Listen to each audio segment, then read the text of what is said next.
brought to you by Infinix.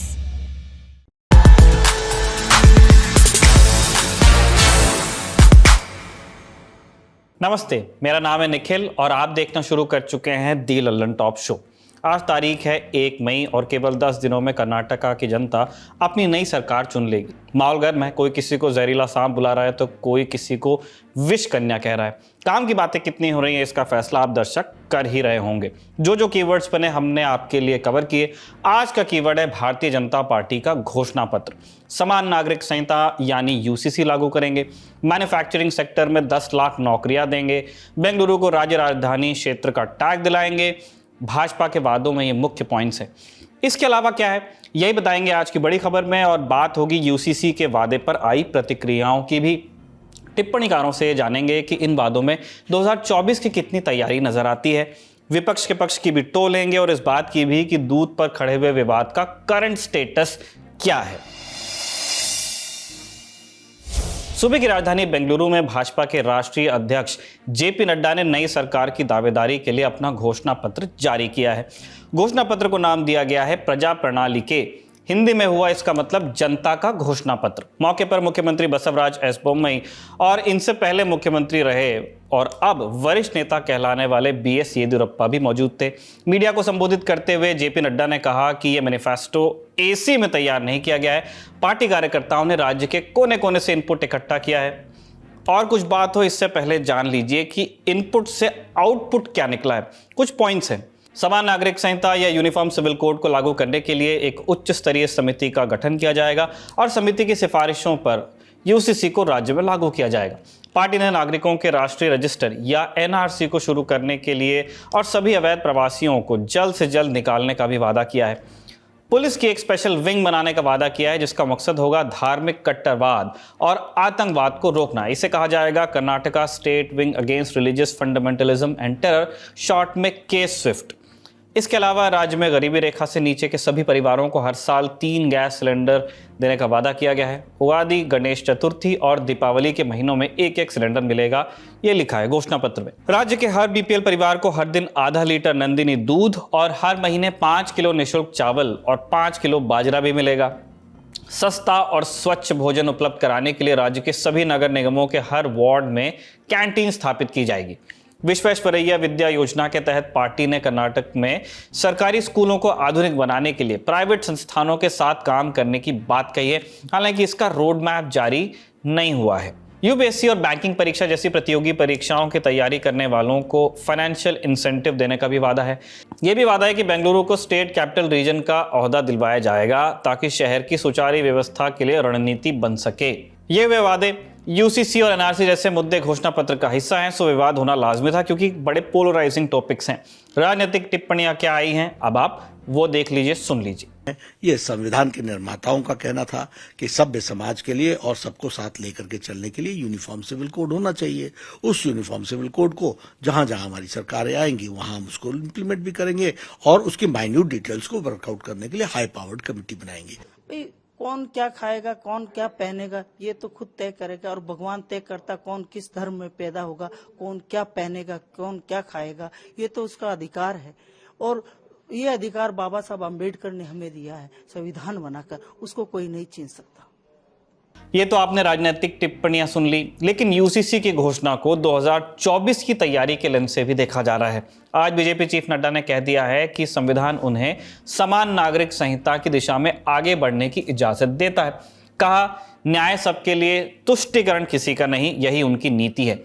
इसके पहले नवंबर 2022 में सीएम बसवराज बोम्मई ने भी कहा था कि वो यूसीसी को लागू करने पर विचार कर रहे हैं। कर्नाटका चौथा राज्य है जहां भाजपा सरकार ने हाल के महीनों में यूसीसी को लागू करने की बात कही है। इस लिस्ट में उत्तराखंड, असम और गुजरात हैं जो कर्नाटका के पहले आए, वहां पर इसकी बात हुई। समान नागरिक संहिता यूसीसी का अर्थ आप जानते ही हैं कि किसी भी इलाके या धर्म से आने वाले लोग सबके लिए एक ही नागरिक कानूनों का सेट होगा, सिविल लॉज। परंपरागत रूप से यूसीसी भाजपा के प्रमुख मुद्दों में से एक रहा है। तो इसमें सवाल है कि कर्नाटक जो डाउन साउथ में भारतीय जनता पार्टी का इकलौता ध्वज है फिलहाल, अगर वहां यूसीसी को चुनावी मैंडेट मिल जाता है तो क्या ये मैंडेट 2024 की घोषणाओं के लिए जिरह के तौर पर इस्तेमाल किया जा सकता है? ये सवाल हमने पूछा जानकारों से, उन्होंने क्या कहा आप सुन लीजिए। ये भाजपा का एक इम्पोर्टेंट मुद्दा है जिसको काफी पहले वाला चुनाव में हमने देखा है कि वो जो जोर से जिक्र कर रहे थे इसकी, और हमने देखा है ये गोवा में इम्प्लीमेंट हुआ है और उत्तराखंड गवर्नमेंट भी इसको कहा कि वो इम्प्लीमेंट करेंगे और असम भी कहा है शायद, और ये शायद कर्नाटक में ज्यादातर कंट्रोवर्शियल होगा क्योंकि अभी तक ये प्रपोजल नहीं था कि कर्नाटक में इसका इम्प्लीमेंट होगा, लेकिन इस मैनिफेस्टो में भाजपा ने ठीक जोर से कहा है और काफी क्लैरिटी है इसमें कि वो इसको लागू करेंगे। एक कमिटी बिठाया है सेंट्रल गवर्नमेंट में, वो कमिटी अपनी रिपोर्ट देने के बाद कर्नाटक में इसकी लागू करेगा, ये कहा है भाजपा ने। लेकिन कर्नाटक की लोग इसको कैसे रिसीव करेंगे ये हमको देखना है, क्योंकि कर्नाटक ऐसे ही राज्य नहीं है जैसे हमने देखा है नॉर्थ इंडिया में है भाजपा का काफी इसकी जो मुद्दे है उसको वेलकम करते हैं, लेकिन कर्नाटक में ऐसा नहीं है। मानिए भाजपा 9 साल यहाँ का गवर्नमेंट चलाया है, लेकिन उनकी पूर्ण बहुमत कभी भी नहीं मिला है, और इसको अगर भाजपा जीत जाएगी तो ये मानेंगे कि ये अप्रूवल यूसीसी का भी मिला है, तो उसके बाद इम्प्लीमेंट कैसे करना है, क्या क्या मुद्दे इसके अंदर इंक्लूड करेंगे, वो सारा बाद में देखा जाएगा। मुझे लगता है कि कर्नाटक एक टेस्टिंग ग्राउंड होगा। आप एनईपी के बारे में ले लीजिए, एनईपी कर्नाटक में फर्स्ट स्टेट पूरे इंडिया में, पूरे देश में एनईपी लागू की गई, इम्प्लीमेंट की गई है और कोई बैकलैश नहीं था। अगर यही आप एक्सपेरिमेंट शायद आप केरला में किए या तमिलनाडु में किए, शायद बैकलैश भी हो जाता, क्योंकि लैंग्वेज पॉलिटिक्स सबसे ऊपर है, सबसे ज्यादा है। कर्नाटक इज मोर कॉस्मोपॉलिटन, तो इसलिए इधर लागू की गई, और यूसीसी भी थोड़ा कॉस्मोपॉलिटन। ट्रिपल तलाक जब हुआ था, कर्नाटक से बहुत कम नेगेटिव कमेंट्स आए, लोगों की प्रोटेस्ट कम था, तो Karnataka has always been a safe space for Bhajpa. तो इसी को लेके एक और बार टेस्ट किए कर्नाटक को टेस्टिंग ग्राउंड ऐसे लेके कि अगर यूसीसी सक्सेसफुल हो जाता है तो शायद तेलंगाना में अगले 8 महीनों के अंदर इसी को एक इम्प्लीमेंटेशन के लिए अनाउंस भी कर सकते हैं, और शायद अगले चुनाव 2024 में जो लोकसभा आएगा पूरे देश के लिए एक मैनिफेस्टो में हो जाता है, क्योंकि बार बार हम सुनते आ रहे हैं कि बीजेपी एक यूसीसी और एनआरसी, तो शायद कर्नाटका में अगर सरकार आएंगे तो सक्सेसफुल हो तो मुझे लगता है बिल्कुल पूरे देश में ही लागू होगा। पूर्व मुख्यमंत्री और कर्नाटका में विपक्ष के नेता सिद्धारमैया ने एक जरूरी बात पॉइंट आउट की है। उन्होंने कहा कि भारतीय जनता पार्टी को अपने घोषणा पत्र से पहले रिपोर्ट कार्ड जारी करना चाहिए था। उन्होंने पिछले चुनावों में किए अपने 90% से ज्यादा वादे पूरे नहीं किए, ये उन्होंने पहले भी कहा था, और तब इस दावे का खंडन करते हुए भाजपा ने कहा था कि वो अपना रिपोर्ट कार्ड जारी करेंगे। पिछले साल के अप्रैल में भी ऐसा ही कहा था, लेकिन अभी तक रिपोर्ट कार्ड आने की जानकारी नहीं है। अब एक नज़र 2018 में बीजेपी ने जो प्रमुख वादे किए थे उन पर डालते हैं। सूखा प्रभावित इलाकों में 20 लाख किसानों को 10-10 हज़ार रुपये देने का वादा भी था। महिलाओं को 2 लाख रुपए तक के लोन सिर्फ 1% ब्याज पर देने का वादा, और बीपीएल कार्ड धारक महिलाओं को स्मार्टफोन देने का वादा था। इसके अलावा भाग्य लक्ष्मी योजना के तहत बीपीएल कार्ड धारक महिलाओं को 3 ग्राम का मंगलसूत्र देने का वादा भी बीजेपी ने किया था। बीजेपी ने भ्रष्टाचार के खिलाफ लड़ाई के लिए 24/7 यानी कि पूरे वक्त चलने वाली हेल्पलाइन शुरू करने का वादा भी किया था। रिपोर्ट कार्ड तो अभी तक जारी नहीं किया गया, लेकिन इन वादों की हकीकत क्या है ये जानने के लिए हमने बात की राज्य को कवर करने वाले पत्रकारों से। जो कांग्रेस बोला है उसमें कुछ तो सच है, और बीजेपी भी मानता है कि ये सच है। आज जब इनका मैनिफेस्टो बाहर आया, सीधा नड्डा जी से सवाल हमने पूछा, कि मैंने खुद पूछा कि आपका 2018 मैनिफेस्टो में इतने सारे 100 से ज्यादा प्रॉमिसेस थे, उसमें तो काफी सारे प्रॉमिसेस पूरे नहीं हुए।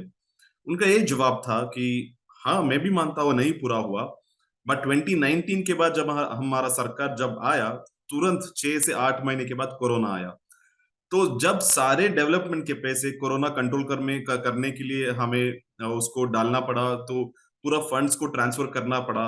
ऑफ कोर्स 3 इयर्स का जो कोविड पीरियड था, इकोनॉमिक रिसेशन था, इसलिए हम उस मैनिफेस्टो को पूर्ण तरीके से 100% तरीके से इंप्लीमेंट ना कर पाए।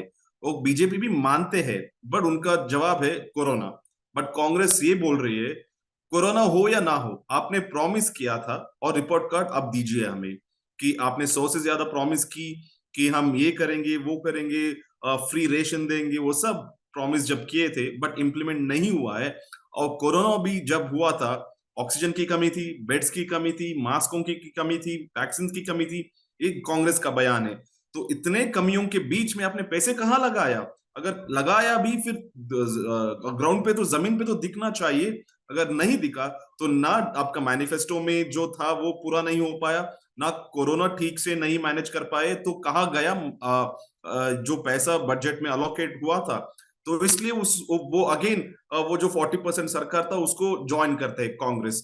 बट अगेन जब नड्डा जी से मैंने आज पूछा था कि आज ठीक है, मान लेते हैं कोरोना की वजह से आपका मैनिफेस्टो थोड़ा गड़बड़ हुआ, प्लान्स गड़बड़ हुआ, फंड्स को रीअलोकेशन करना पड़ा।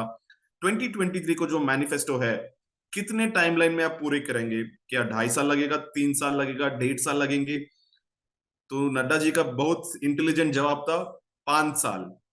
हर दिन का एक डेवलपमेंट होगा, अगले 5 साल तक इस मैनिफेस्टो को हम लागू करेंगे। अगर आपको यकीन नहीं है, हमें और 5 साल दीजिए, देखेंगे 10 साल में क्या होगा। वेरी sarcastic कमेंट और जवाब था आज। हमने आपको बीजेपी के घोषणा पत्र की बातें बता दी, पिछला भी बता दिया। अब कांग्रेस के वादों को भी समझ लेते हैं। कांग्रेस ने कर्नाटका की जनता को 5 गारंटीज दी हैं। पहली गारंटी है गृह ज्योति, सभी घरों को 200 यूनिट मुफ्त बिजली। दूसरी गारंटी है गृह लक्ष्मी, हर परिवार की महिला मुखिया को 2000 रुपए मासिक सहायता। तीसरी गारंटी है अन्न भाग्य, बीपीएल परिवारों के प्रत्येक सदस्य को 10 किलो चावल मुफ्त। चौथी गारंटी युवा निधि, 18 से 25 साल के सभी डिप्लोमा धारकों को 1500 रुपए महीने 2 साल तक दिए जाएंगे। पांचवी गारंटी है सभी सार्वजनिक परिवहन की बसों में महिला यात्रियों को मुफ्त यात्रा। पार्टी के पूर्व अध्यक्ष राहुल गांधी का वादा है कि कांग्रेस गारंटी कार्ड के सभी वादों पर फैसला अगली सरकार की पहली कैबिनेट बैठक में ही ले लेगी। अगर उनकी सरकार बनती है, जो पहली बैठक होगी उसमें वो इन चीज़ों पर मुहर लगा देंगे, ऐसा उन्होंने कहा था। बातें सुनने में बढ़िया लगते हैं, लेकिन इनकी इकोनॉमिक फिजिबिलिटी, वायबिलिटी कितनी है? लागू करने में जो संसाधन लगेंगे राज्य के पास वो हैं, या ये वादे हवा हवाई हैं? इसके लिए हमने बात की पब्लिक पॉलिसी के एक्सपर्ट से। आप उनकी राय भी सुनिए। यहाँ की जो पूंजी है, टैक्स कलेक्शन है, कर्नाटका की tax collection one of the highest है, तो वो तो कर सकते हैं, लेकिन उनका गवर्नेंस बहुत अच्छा रहना चाहिए। यहाँ रेवेन्यू कलेक्शन पे फोकस रहना चाहिए। रेवेन्यू कलेक्शन का फोकस बिल्कुल नहीं है, और बैंगलोर सबसे ज्यादा टैक्स कलेक्टिंग सिटी है होल कर्नाटका में। तो ये सब बात उनको फोकस ही देना चाहिए, क्योंकि इस पे फोकस नहीं लगाए तो ये जस्ट हवा में बात रह जाएगी। क्योंकि यहाँ की जो बैंगलोर की टैक्स कलेक्शंस है, होल स्टेट को सपोर्ट करती है।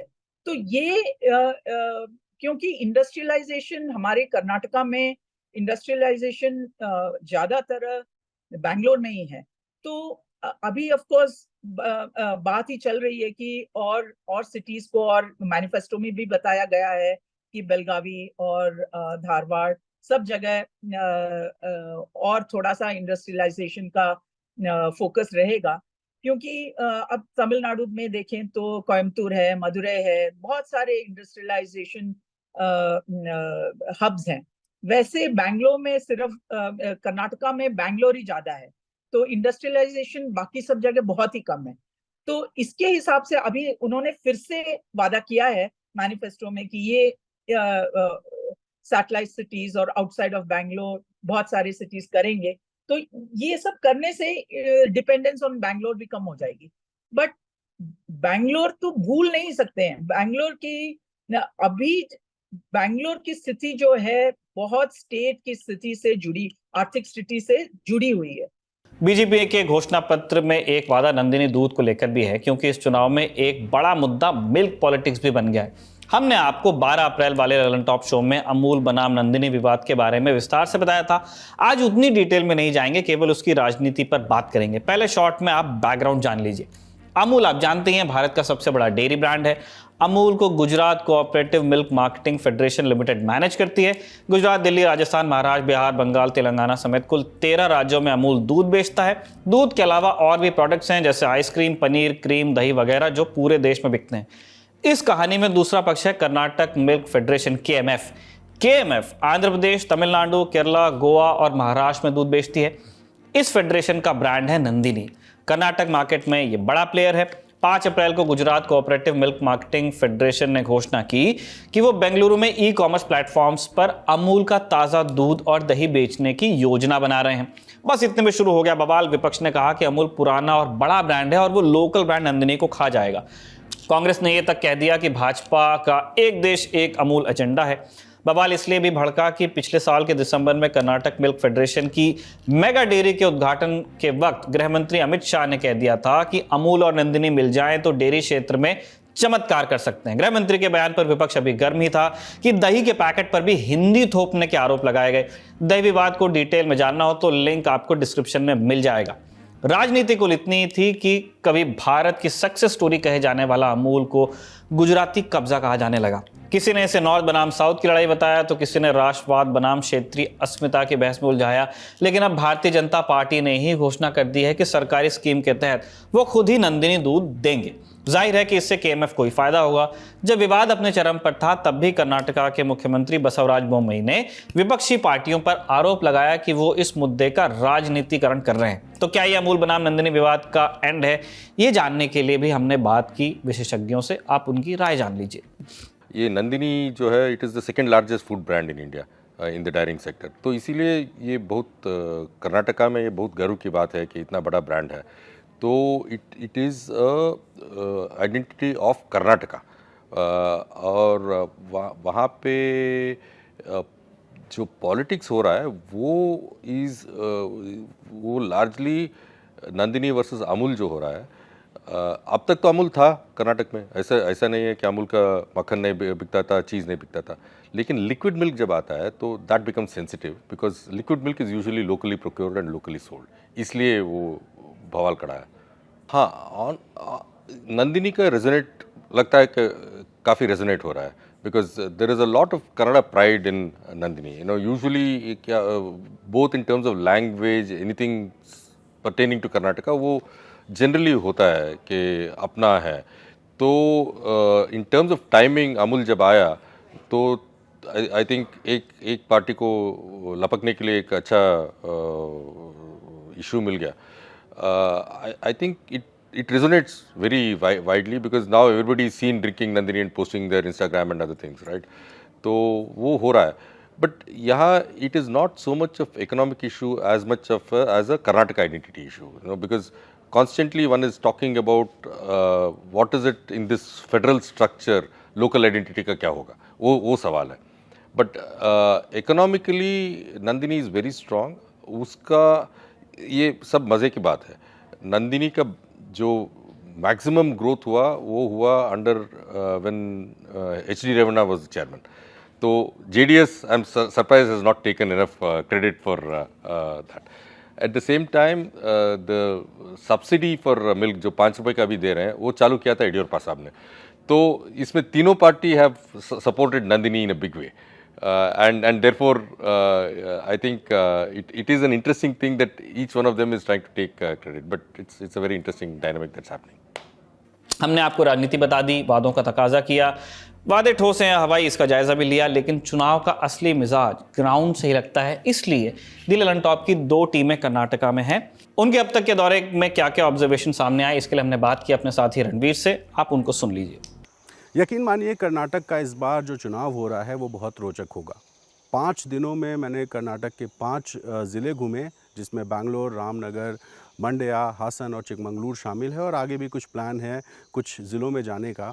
और यहाँ का जो सामाजिक ताना बाना है वो इस चुनाव को बहुत रोचक बना रहा है। यूपी बिहार जिस तरीके से जाति की राजनीति के लिए बदनाम है, कुछ वैसा ही हाल कर्नाटका में भी दिखाई देता है, जहां पर जो समाज है, अलग अलग वर्ग हैं, वो अलग अलग राजनीतिक दलों और नेताओं को समर्थन करते हैं और इस बार भी कुछ वैसा ही दिखाई दे रहा है। बीजेपी चूँकि प्रधानमंत्री नरेंद्र मोदी के चेहरे पर और स्थानीय स्तर पर येडियुरप्पा और वर्तमान सीएम मुंबई के चेहरे पर चुनाव मैदान में है और लोगों से ये कह रही है कि जेडीएस और कांग्रेस दोनों मिले हुए हैं और इस आधार पर बीजेपी जो केंद्र की और राज्य की योजनाएं हैं उनको लेकर के लोगों के बीच जा रही है। लेकिन सरकार की जो योजनाएं हैं उन्हीं को विफलता बताते हुए कांग्रेस पार्टी इस बार उम्मीद कर रही है कि कांग्रेस में यहाँ पर सत्ता में वापसी करेगी। खुद राहुल गांधी, यहाँ स्थानीय स्तर पर डीके शिव कुमार और सिद्धारमैया, वो तमाम जो नेता जो कांग्रेस के चेहरे हैं वो लोगों के बीच पहुँच रहे हैं।